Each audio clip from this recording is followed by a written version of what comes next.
Buenas muchachos, muchachas, bienvenido a la clase de química de 11º año, profesor José Ángel Zárate. Este, vean, hoy vamos a tratar el tema de disoluciones, que es lo mismo que mezclas homogéneas. Como vimos en el video anterior, si no lo han visto, sería bueno que lo vean. Está acá en YouTube. Ok. Una mezcla homogénea es aquella que no se ven sus componentes a simple vista. Entonces tenemos el caso del alcohol y el agua. Entonces si yo mezclo alcohol con agua me da una disolución que no puedo observar sus componentes. En la imagen de la derecha podemos ver cómo hay una tacita de té donde no, ya se sacó la bolsita y queda la infusión, y eso es una mezcla homogénea porque yo no puedo ver los componentes del té a simple vista. Ok, entonces, clasificación de las disoluciones.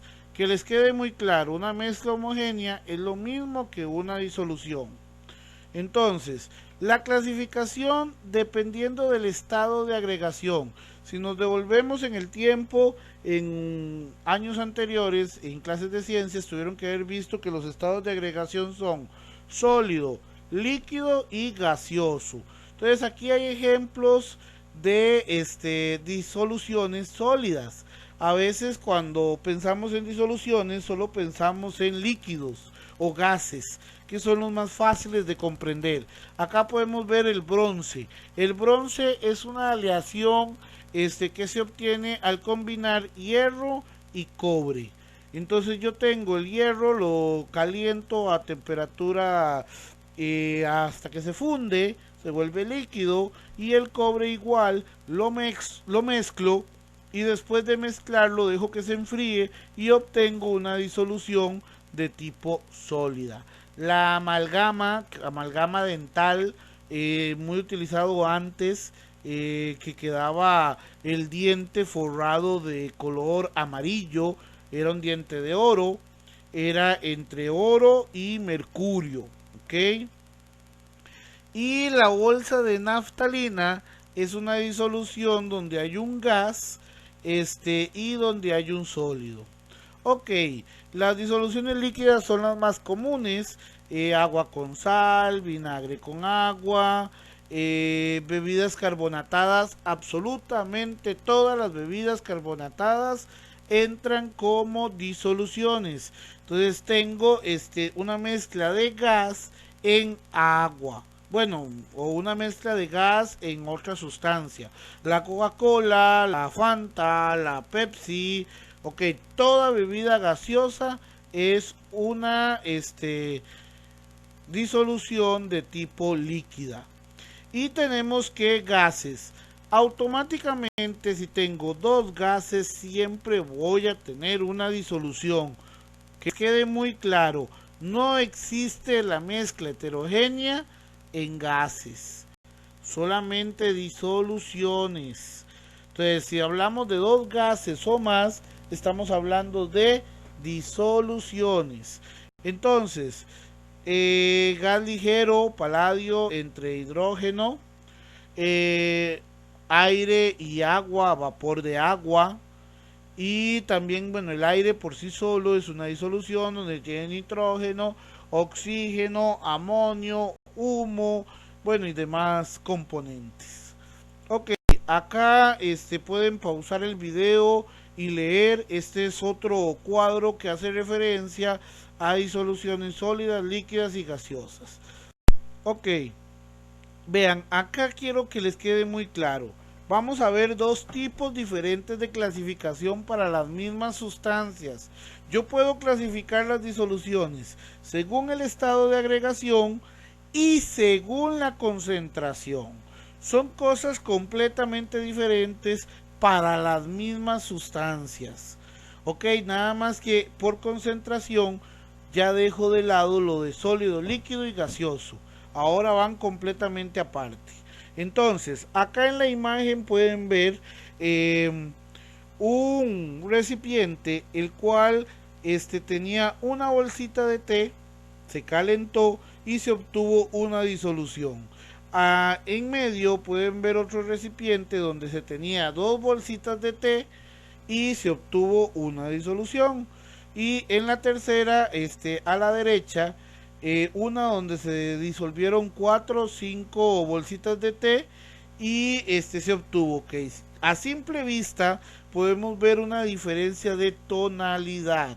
Ok, entonces vamos a partir del que está en medio. El que está en medio se dice que está saturado. Ok, ¿qué significa la palabra saturar? Saturado, o sea, que llegó al máximo. O sea, si ustedes se montan en un bus y el bus dice que tiene un máximo de 30 sillas y que solamente 30 se pueden subir, decimos que ese bus está saturado. Ahora, si tiene 30 sillas y subo a 15 personas, decimos que ese bus está insaturado. Pero si en vez de tener 30, tenemos 40 personas en el bus, o sea que hay gente que va de pie, decimos que está sobresaturado. Ok, va otra vez el ejemplo. El ejemplo es muy sencillo. Saturado, máxima cantidad de sillas, o sea, no se puede disolver más. Insaturado, que todavía se puede disolver más. Y sobresaturado, que se disolvió más de la cuenta. Ahora, para obtener la insaturada y la saturada es muy sencillo. O sea, yo simplemente tengo que ver las características de los líquidos. O sea, esto es algo que yo necesito que les quede bien claro. Para yo definir cuando tengo una disolución saturada, insaturada o sobresaturada, tengo que tomar en cuenta la naturaleza de los líquidos, la naturaleza química. Si ustedes tratan de mezclar agua y aceite, eso nunca se va a mezclar. ¿Por qué motivo? Porque el agua es un compuesto polar y el aceite es un compuesto no polar. Esto de polar y no polar lo vamos a ver en futuros videos. Ahorita lo que me interesa que se concentren es que no se mezclan. Entonces decimos que son inmiscibles porque no se mezclan. Quiero que les quede la palabra bien clara, inmiscibles. Me ha sucedido que hay gente en los exámenes que me pone invisibles y eso no puede ser. Inmiscibles. Ok, entonces, si yo tengo agua con sal, por ponerles un ejemplo, yo le pongo a un vaso de agua, digamos que a una botella de 100 mililitros de agua. Entonces, si yo agarro una cuchara y le pongo sal, esta sal se va a disolver fácilmente. Una cucharada. Entonces tengo una mezcla insaturada. ¿Cómo sé que es insaturada? Porque si le agrego otra cucharada también se va a disolver. Ahora, si yo empiezo a agregar y agregar y agregar sal, va a llegar un punto donde el agua ya no puede disolver más. A eso se le dice saturado. ¿Cómo me doy cuenta yo que ya no disuelve? Porque el exceso se acumula en el fondo. Entonces, en el momento en que yo le ponga una cucharada a la mezcla y esa cucharada entera se deposita en el fondo, quiere decir que ya llegué a la saturación. Ahora, ¿cómo se logra el sobresaturado? Yo tengo que cambiar las condiciones del recipiente, o aumentarle la temperatura, o agitarlo, o hacer algo, aumentar la presión para que se disuelva. Vean, al aumentar la temperatura aumenta la energía y al aumentar la energía se va a producir más fuerza para que el disolvente disuelva el soluto. Entonces obtenemos una mezcla sobresaturada. Entonces, ok, voy resumiendo. Entonces, tengo según la concentración puedo clasificar las disoluciones en tres: insaturado, saturado y sobresaturado. ¿Ok? El insaturado todavía puede disolver más, el saturado no puede disolver más y el sobresaturado ya disolvió más de la cuenta. Ok, continúo. Factores que inciden en la solubilidad de una disolución. Ok, superficie de contacto. Ok, ¿cuántos de ustedes han agarrado una sal fina, refinada o un azúcar refinado? Hay postres en particulares donde le piden que utilice azúcar refinada. Entonces es un azúcar todavía más pequeña. Entonces, a esa azúcar más pequeña quiere decir que aumentó la superficie de contacto. Ustedes han visto que hay películas donde ponen unos cubos grandes de azúcar que los agarran incluso con una tenaza. Esa azúcar en cubo grande va a costar más que se disuelva que una azúcar refinada, un azúcar pulverizada, por decirlo de alguna manera. Agitación.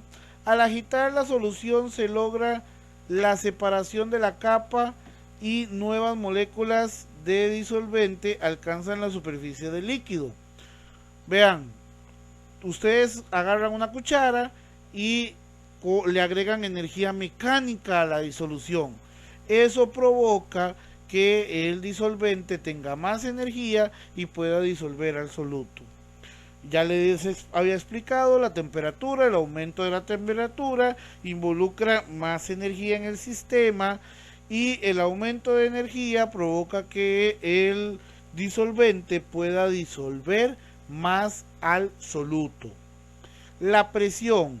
Ok, esto es algo que les tiene que quedar claro. La presión va a afectar en la mayoría de gases. Obviamente, si yo tengo sal y agua, ninguno de los dos está en estado gaseoso, entonces va a ser mínima o nula lo que va a afectar la presión. Pero si yo tengo bicarbonato en estado gaseoso y agua, entonces ahí sí una baja temperatura y mucha presión me va a hacer una bebida carbonatada. Y las bebidas carbonatadas, Coca-Cola, Pepsi, Fanta, etcétera, etcétera, etcétera. Ok, en esta imagen que está acá pueden ver cómo las moléculas se dispersan. Entonces la molécula azul sería el disolvente y la molécula pequeña sería el soluto. Arriba de la imagen dice que la celeste es el agua y el soluto es café. Entonces, a esta primera imagen a la izquierda se dice que es diluida porque tiene poco soluto. Y a la otra imagen se le dice que es concentrada porque tiene mucho soluto. Vean, muchachos y muchachas, cuántas veces les ha sucedido que ustedes se preparan fresco de sirope y empiezan a tomar y el último trago les sabe súper dulce. Eso es que en esa porción estaba más concentrado el azúcar o el sirope que en el resto del líquido o el vaso. Ok, la solubilidad aumenta o disminuye dependiendo de varios factores como temperatura, superficie de contacto, agitación y presión, de las que ya hemos hablado. Ok, factores que afectan la velocidad. Ok, hace un rato vimos factores que afectan la solubilidad. Ahora es la velocidad. O sea, si yo agarro un recipiente y le echo una cucharada de sal, o sea, un recipiente con agua, y le agrego una cucharada de sal, eso va a permanecer disolviéndose y sin yo hacer nada se va a disolver, pero va a requerir cierto tiempo. Si yo agarro y pulverizo la sal, más todavía le agrego, esto va a provocar que sea más fácil que se diluya más rápido. En cuanto a agitar también, o sea, si yo tengo una mezcla y agarro una cuchara y la agito, esta se va a disolver más grande, más rápido. Y también la temperatura, si yo aumento la temperatura, más energía en el sistema y eso va a provocar también una mayor velocidad para la disolución. Ok, propiedades coligativas. Ok, vean, voy a hacer un pequeño paréntesis para un pequeño repaso. Así, muy rápido. La situación es la siguiente. Ya vimos disoluciones, factores que afectan la solubilidad de las disoluciones, factores que afectan la velocidad de las disoluciones. Ok, acá involucra la naturaleza de las sustancias. Sin embargo, las propiedades coligativas son aquellas propiedades que dependen directamente del número de partículas de soluto en la solución y no de la naturaleza de las partículas. Ok, ya acá dejamos de ver acerca de si hay afinidad o no hay afinidad para la disolución.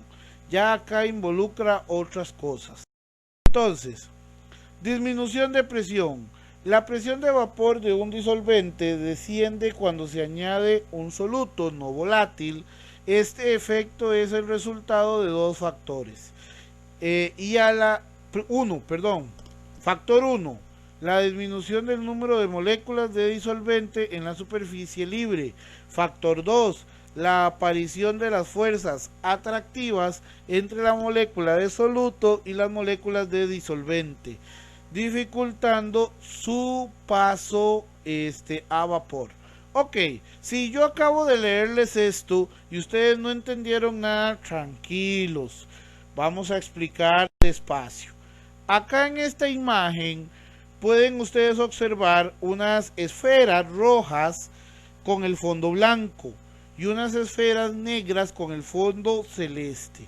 Obviamente entendemos que el color celeste sería líquido y el color blanco sería este espacio gaseoso.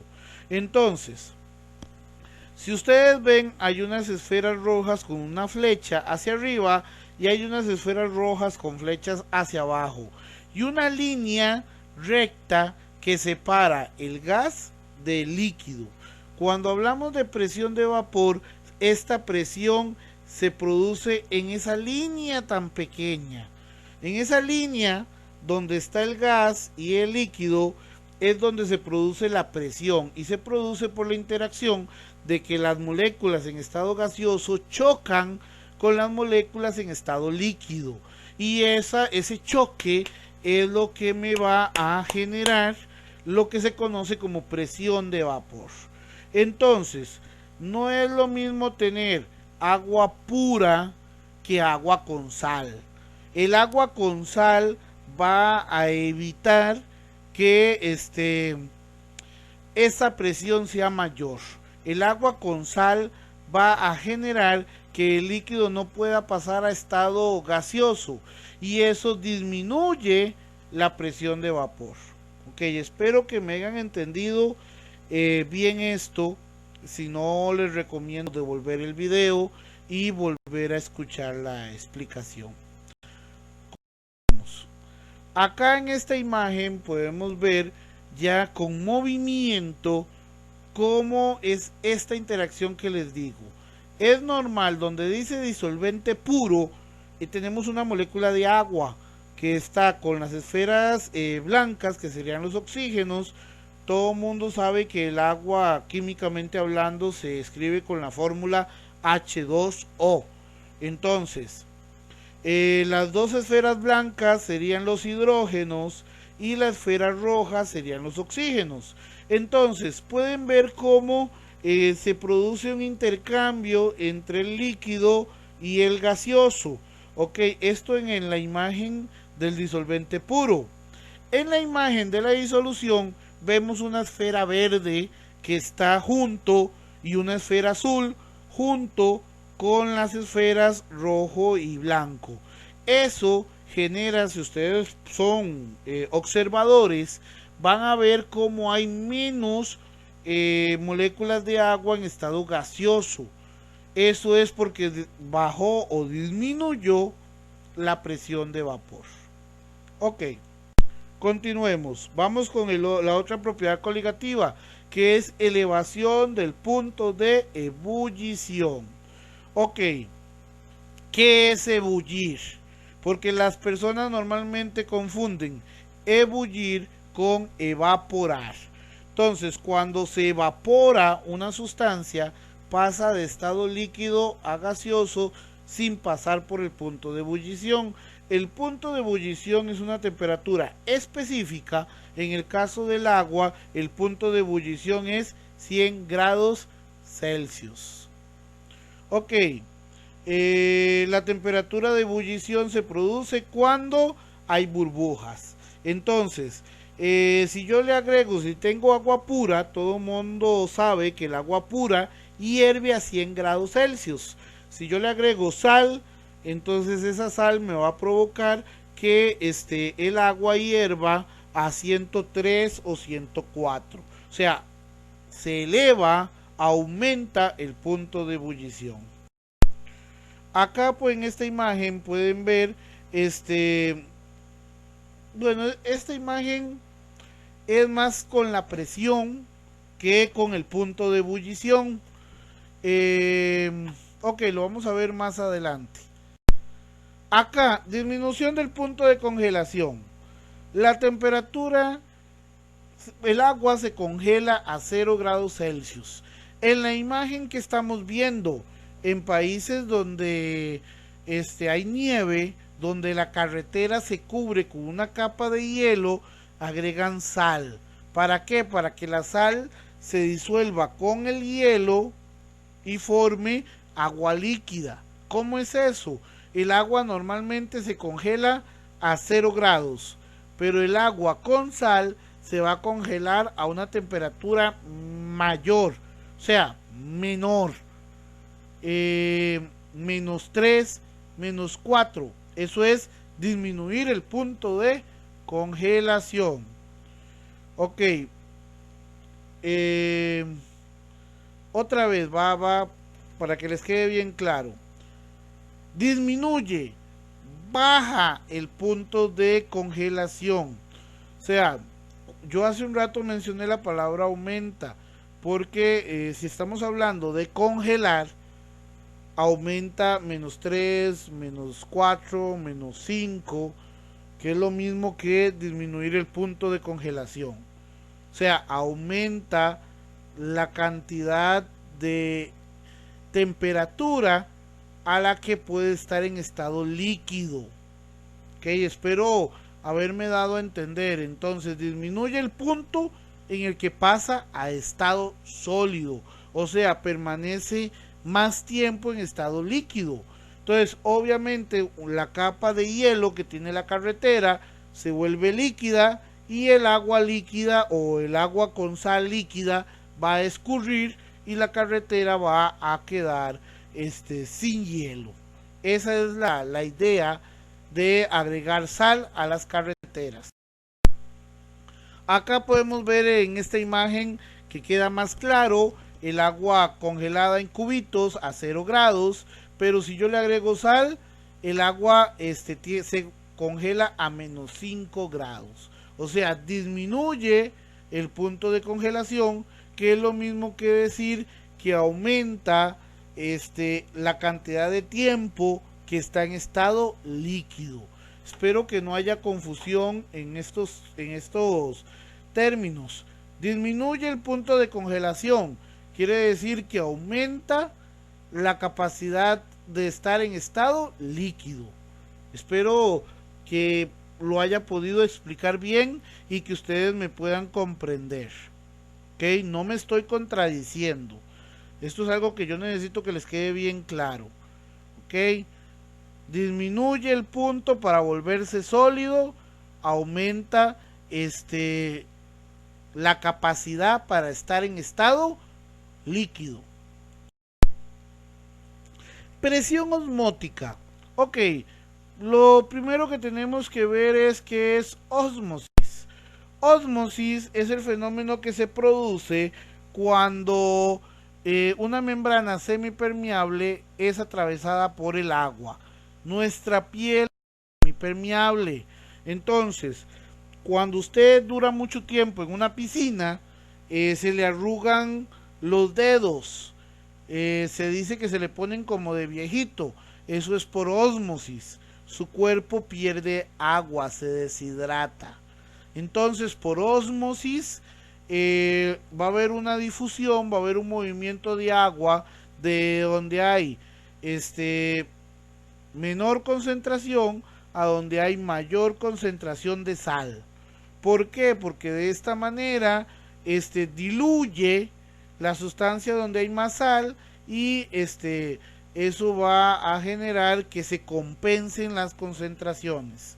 Vean, si ven la imagen de la izquierda, ven una esfera rosada y 4 esferas al otro lado de la membrana semipermeable. Esto es inicialmente. La imagen de la derecha podemos ver cómo aumenta el volumen del agua de uno de los lados. Eso es porque se pasó agua. Entonces, cuando lo que pasa a través de la membrana semipermeable es agua, decimos que eso es ósmosis. También lo van a ver en biología, pero ahorita lo que quiero que les quede claro es que eso es una propiedad de algunas disoluciones. La capacidad de moverse de menor concentración a mayor concentración. Y si lo que se mueve es agua, se dice que eso es ósmosis. Ahora, muy sencillo. ¿Qué es presión osmótica? Es la presión que se genera por ósmosis en esta membrana semipermeable. Muy sencillo. La presión que se genera por ósmosis en la membrana semipermeable. Muchas gracias por su atención. Sé que el video estuvo un poquito más largo. Espero que me hayan entendido. Muchas gracias. Como siempre, que Dios los bendiga. Y mi lema que siempre va a ser: no consuman drogas. Las drogas son malas. Ya ustedes les han hablado mucho de esto. Sin embargo, yo nunca me voy a cansar de decirles: si logro que una persona lo piense 2 veces antes de consumir droga, vale la pena de toda esta repetición. De verdad, cuídense, protéjanse. Espero que Dios me los bendiga y díganle que no a la marihuana y no al alcohol. Que Dios me los bendiga. Hasta luego.